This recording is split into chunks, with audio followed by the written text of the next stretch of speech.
Alright, so far I've shown mostly bad stuff from Sweden, but there's actually some nice stuff too. It's just that most of them are not in Stockholm. Anyway, in this video you'll be looking at the nicer things in Stockholm. I still don't know if I should show you the insides of some of the landmark museums or not, but I'll figure it out by the end of this video. So with that said, let's explore!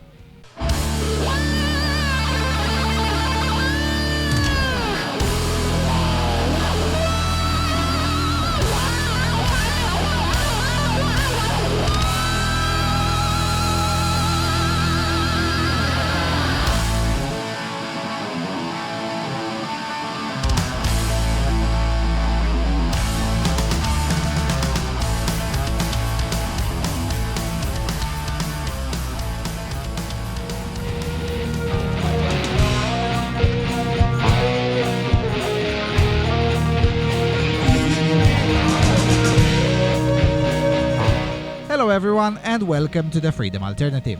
Alright, in this video you'll be looking at the nice things in Stockholm. And there are quite a few. It would be even nicer if the glorious part of the city hadn't been encapsulated, or should I say sandwiched, inside a large sea of Soviet-style buildings. At least the cities of the Intermarium didn't have a choice, but Stockholm did, and still chose cancer. Anyway, I said I'll show the nice things, so the first item on the agenda is Riddarholmen Church, or the Riddarholmen Church, one of the oldest buildings in Stockholm, portions of it dating as far back as the late 13th century. The name comes from the name of the island on which the church is located, the island's name being Riddarholmen. In fact, many of the nice things in Sweden in general tend to be located on an island somewhere. Later on in this series, I promise to show you a stunning midnight sunset from the 5th largest island in Sweden. But anyway, back to the church. One of the nice things about Swedish museums is that they don't have a separate videotaping fee, and much to my surprise, the entrance fees aren't exorbitant either, though that's probably courtesy of the Swedish taxpayer. The Riddarholmen Church is actually a cemetery, well, more precisely a burial site. So a lot of Sweden's most relevant personalities are buried here, including beneath the floor. And no, I'm not joking. While walking through this church, one literally steps on Swedish personalities' graves.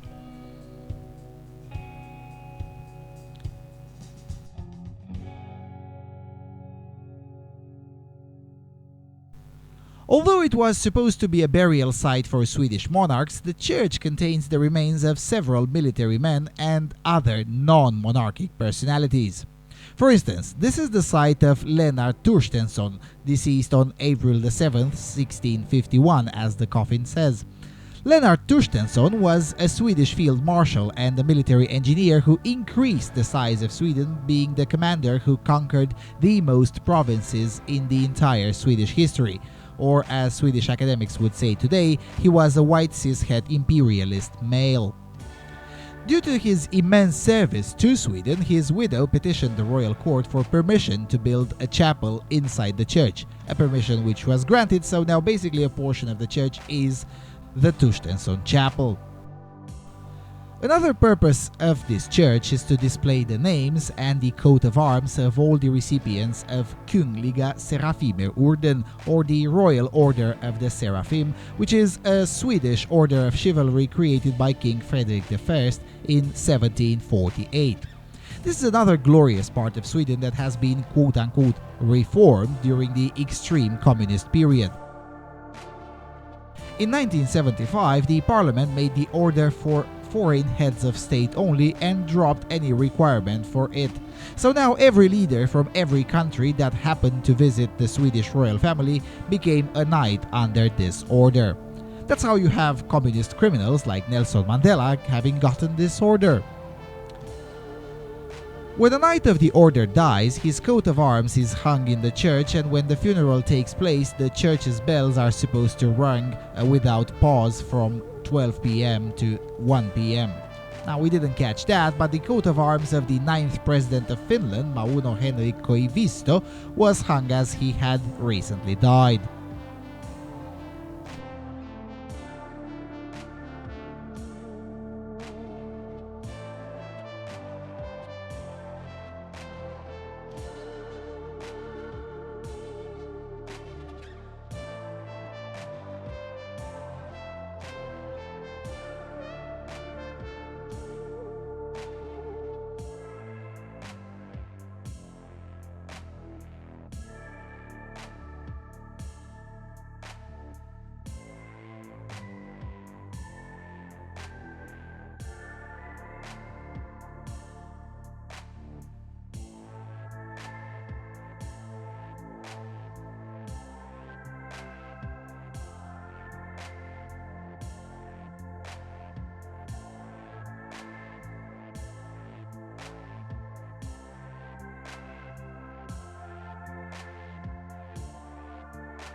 Alright, let's head towards the Royal Palace.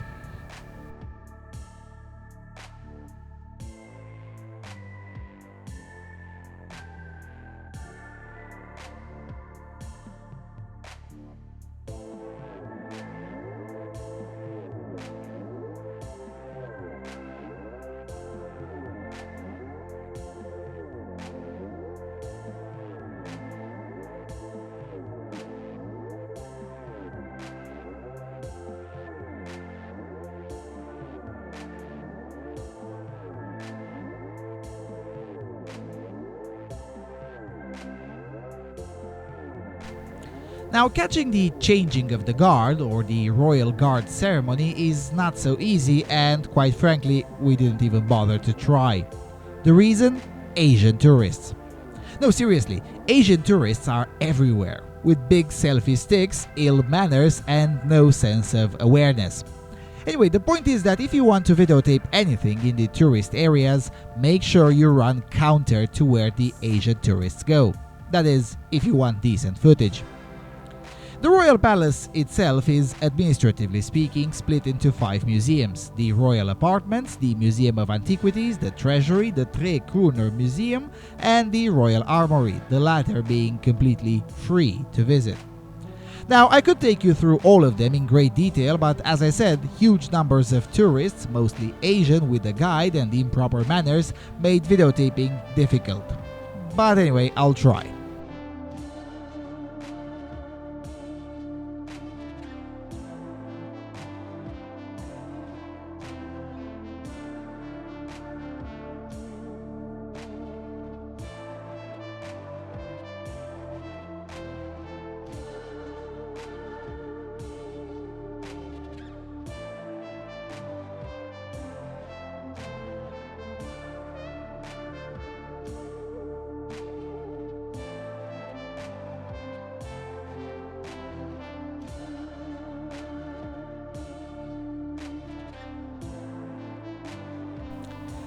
The Royal Apartments is a bit misleading for a name because you don't get to see too many apartments per se, but rather the coronation room and many luxurious staterooms that are used at the King and Queen's receptions. And I say are used because some of them are still in use for their intended purpose that was given to them in the 18th century.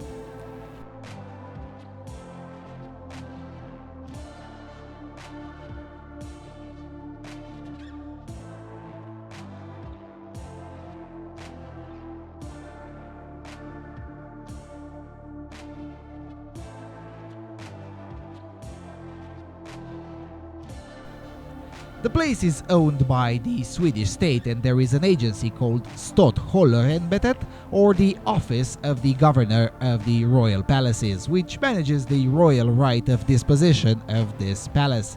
In plain English, when the royals need a portion of this estate, or the entire thing, or any of the other royal palaces throughout the country, they contact this agency, which makes arrangement to close it for visitation. Many of the interiors look very similar to the royal-style palaces that I've shown you in Lviv, Ukraine. Even though this one in Stockholm was built in mid-18th century, it still keeps a classical Renaissance flavor, which was already out of fashion at the time, but this reflects that for a very long time Sweden was ruled by conservative men who weren't very fond of changing something that obviously worked very well.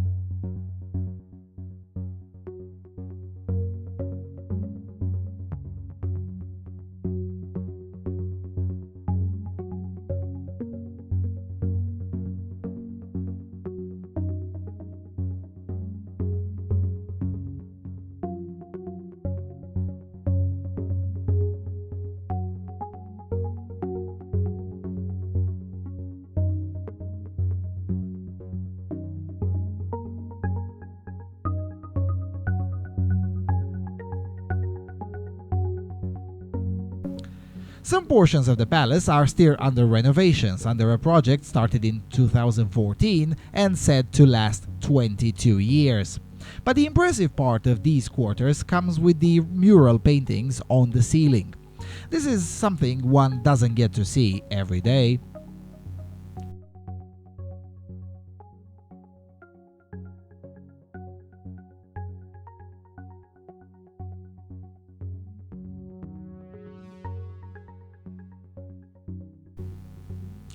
Now, if you're really interested in all of the minutiae of every artifact, you can spend an entire day just on this corner of the royal palace alone. There is a reason why the ticket for the entire palace is valid for 7 days.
The Royal Armoury portion is disappointing.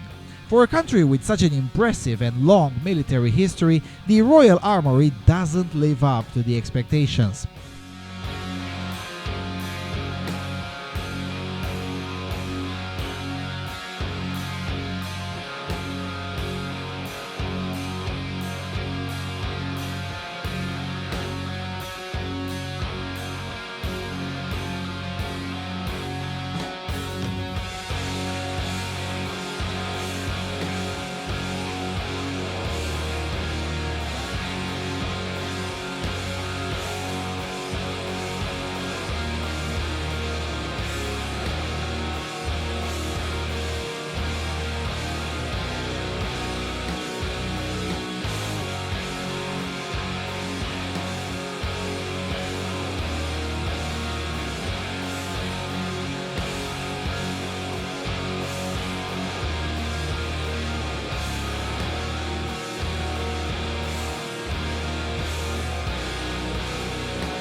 By far the most aesthetically pleasant has to be the Museum of Antiquities, one of the oldest museums in Europe, opened in 1794 and populated until very recently only with King Gustav III's purchases. So these were antiquities 250 years ago when Gustav bought them.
Now, while the sculptures are placed in the gallery exactly as they were originally exhibited, sadly the modernists found a way to stain this place too, by adding the scribbles of Cédric Jacques Hue, a 35-year-old dude who is good friends with Prince Philip and has 40 Twitter followers.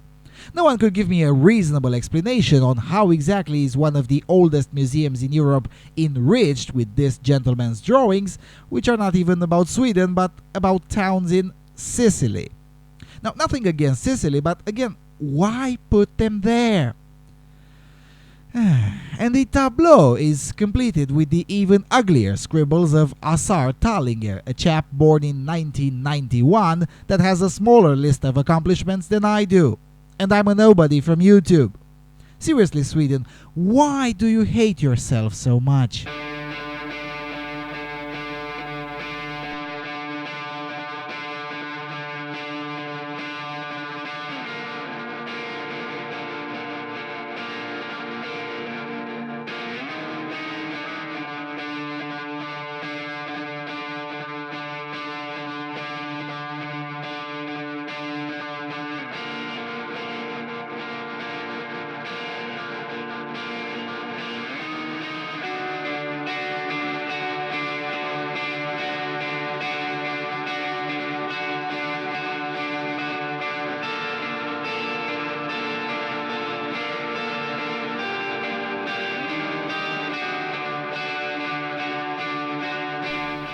The Tre Kronor Museum is not called this way because it's worth 3 Swedish kronor, but because it is about the castle called that way that used to be the seat of 3 crowns: the crown of Sweden, the crown of Denmark, and the crown of Norway.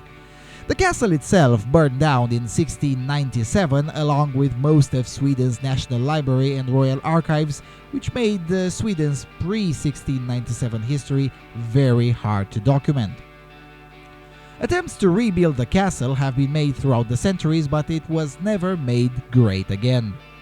In any event, this castle is important for Swedish history as it became the most important royal seat of King Gustav Vasa after he broke the Kalmar Union in 1523 and made Sweden independent again.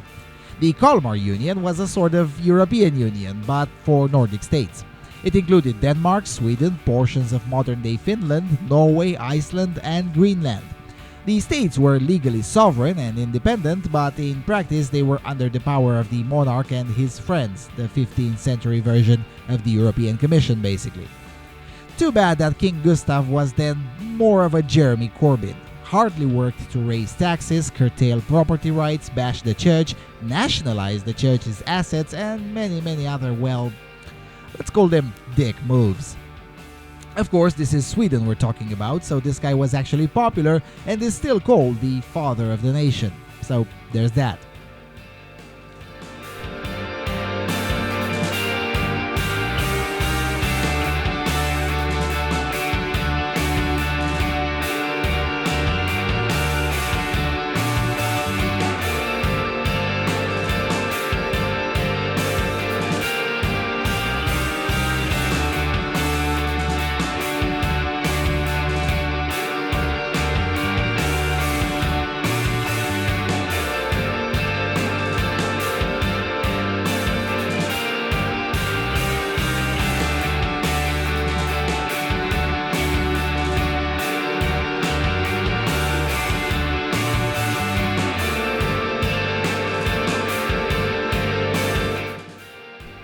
Alright, enough with the museums. Let's take a walk through the old town, the Gamla Stan as it's known locally. But before we go there, let me show you the magnificent view that one gets in the area known as Slusenområdet. Now, Slusen or Slusen, but Slusen as I'm tempted to pronounce because det norska uttalet är bättre och mer korrekt.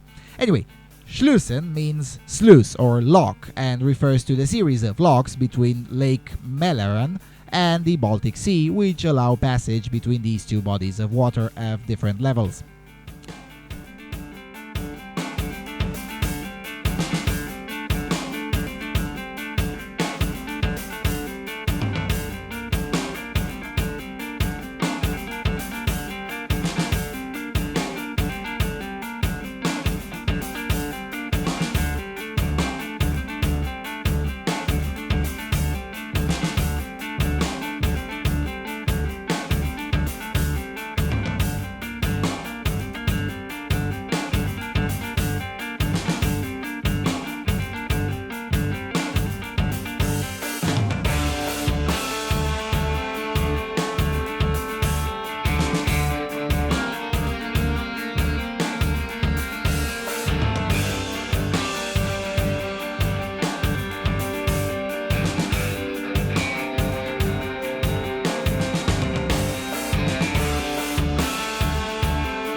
The old town looks good, and knowing that most of Stockholm used to look like this before the commies in the 70s decided to tear down most of it and replace it with Soviet buildings, makes the walk through the old town even more infuriating. That's why I compare Stockholm constantly with Bucharest, Warsaw, or Kiev. But at least the great capitals of the Intermarium had no choice in this, but Stockholm did, and chose wrongly.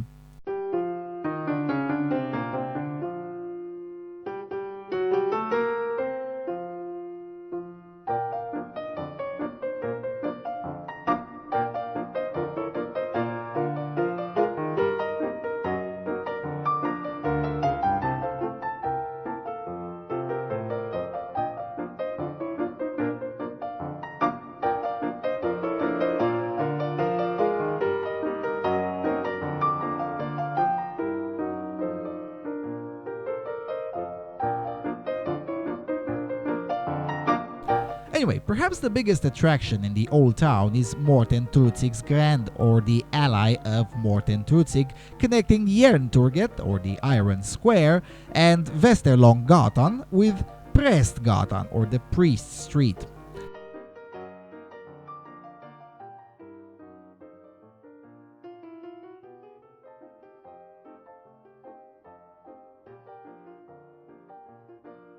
The reason this alley is a landmark in itself is because it is the narrowest street in Stockholm. In some portions it is as narrow as 90 centimeters, though it does feel even narrower because of the, you guessed it, Asian tourists.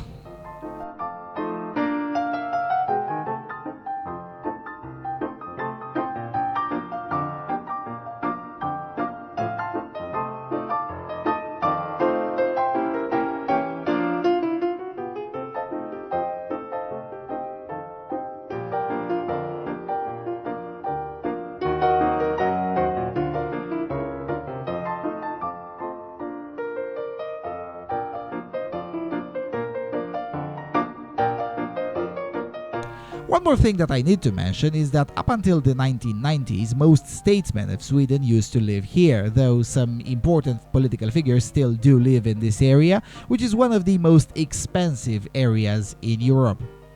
One of the most famous 20th century Swedish politicians, Olof Palme, lived here until his assassination in 1986. Now, I'll make a video about Olof Palme some other time because that's a highly helicopter-worthy character. But now let's enjoy the old town.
Alright, in the next video, I'll compile all the footage with the brutalist communist architecture, of which there's plenty, but I will show you a lot of it from a boat, so at least it won't be depressing. Then we go to Norrköping and Göteborg, or Gothenburg, which by the way looks much better than Stockholm in almost every way, and then I'll go with some other surprises. Stay tuned, the Swedish Tour of 2017 is quite rich in footage, and you'll get to see a lot of it. But until then, thank you all for watching, thank you for your continuous and generous support. Please do consider hitting subscribe and maybe throw a shekel, because making these videos doesn't come cheap at all. And with that said, I'll see you all soon on Freedom Alternative.